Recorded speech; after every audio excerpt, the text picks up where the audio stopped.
السلام علیکم۔ امید کرتا ہوں کہ آپ سب خیریت سے ہوں گے۔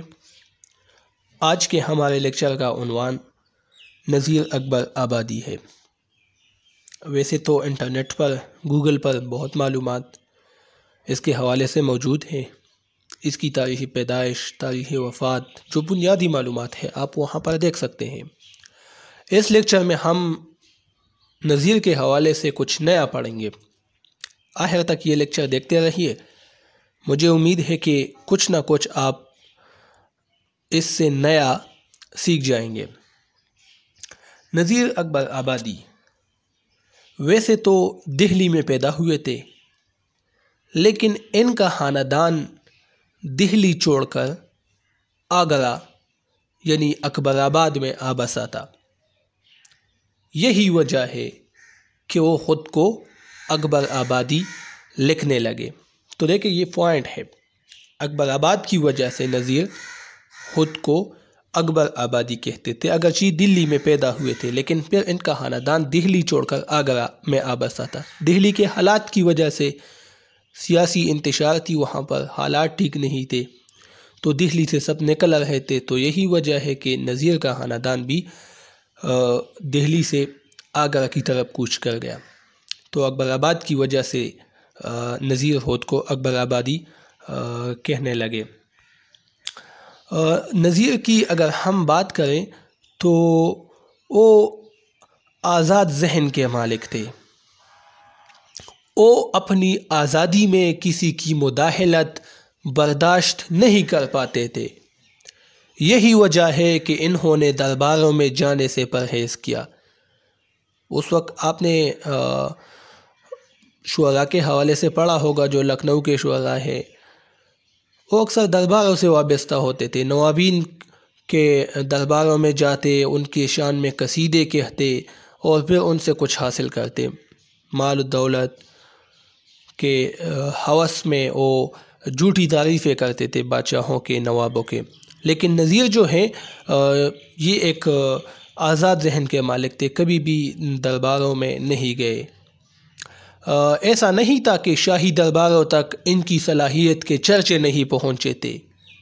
لکھنؤ سے سعادت علی خان نواب لکھنؤ کی دعوت اس بات کا ثبوت ہے کہ ان کی اہمیت ان کے معاصرین پر، اس دور کے شعراء پر واضح ہو چکی تھی۔ یعنی لکھنؤ سے جو نواب ہے لکھنؤ کے سعادت علی خان، اس کی طرف سے دعوت آتی تھی دربار میں آنے کی۔ تو اس سے پتہ چلتا ہے کہ ان کی اہمیت اس وقت بھی تھی نذیر اکبر آبادی کی۔ لیکن نذیر کی آزادی پسند طبیعت نے غلامانہ عیش پر آزادانہ فاقہ کشی کو ترجیح دی۔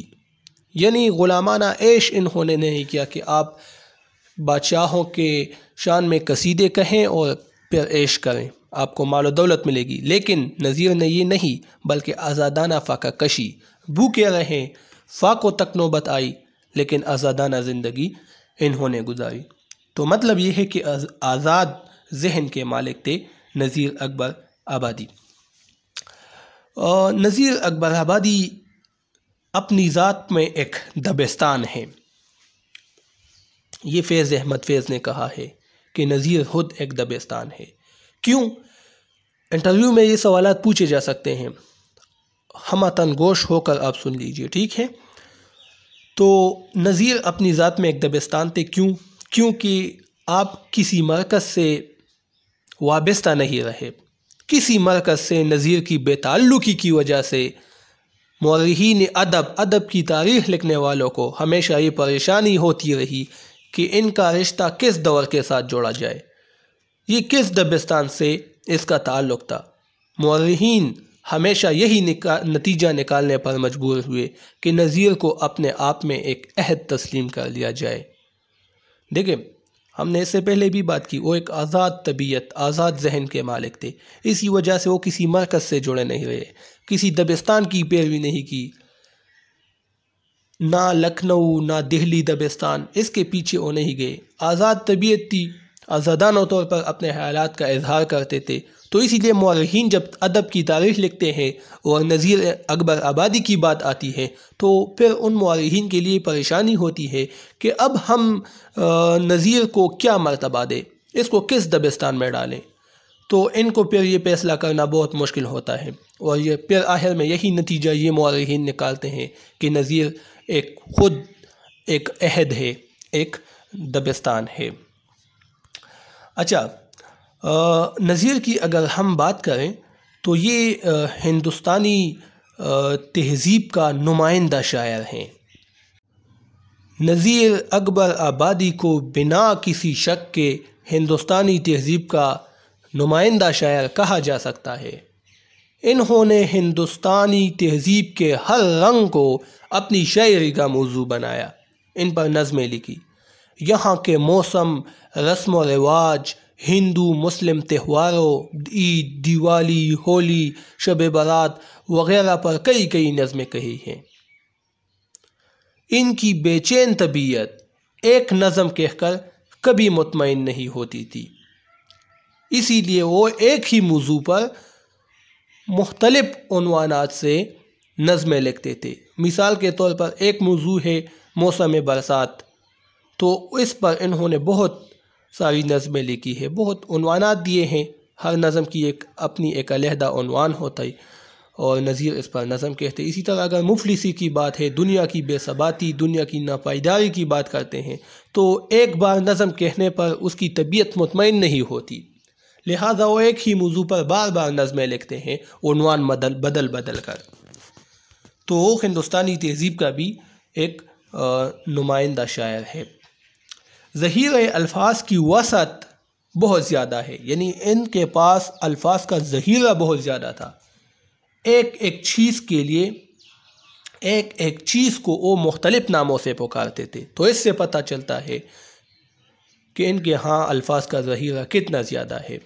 نذیر اکبر آبادی معمولی پڑھے لکھے انسان تھے، لیکن ان کے الفاظ کا ذخیرہ بہت وسیع تھا۔ حالی نے یہی وجہ ہے کہ مقدمہ شعر و شاعری اپنی کتاب میں نذیر کا مرتبہ میر انیس سے بھی بلند بتایا ہے۔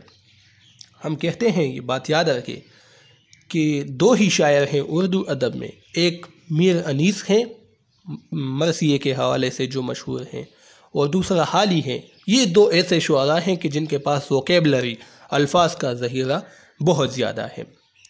نذیر نے عربی اور فارسی الفاظ کا استعمال بہت کم کیا، لیکن روزمرہ کے الفاظ اور محاورات کو بہت استعمال کیا۔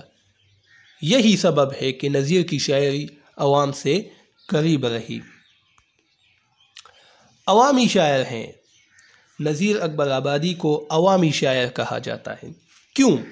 کیونکہ انہوں نے اپنا رشتہ عوام کے ساتھ استوار رکھا، عوام کے جذبات کی ترجمانی کی، عوام کے جذبات کو، ان کے نفسیات کو عوامی زبان ہی میں انہوں نے پیش کیا، تو یہی وجہ ہے کہ اس کو عوامی شاعر کہا جاتا ہے۔ انٹرویو میں یہ سوالات پوچھے جاتے ہیں، بلکہ پوچھے گئے ہیں کہ ان کو عوامی شاعر کیوں کہا جاتا ہے۔ انہوں نے عوام کے موضوعات کو عوامی زبان میں پیش کیا، یہی وجہ ہے کہ اس کو عوامی شاعر کہا جاتا ہے۔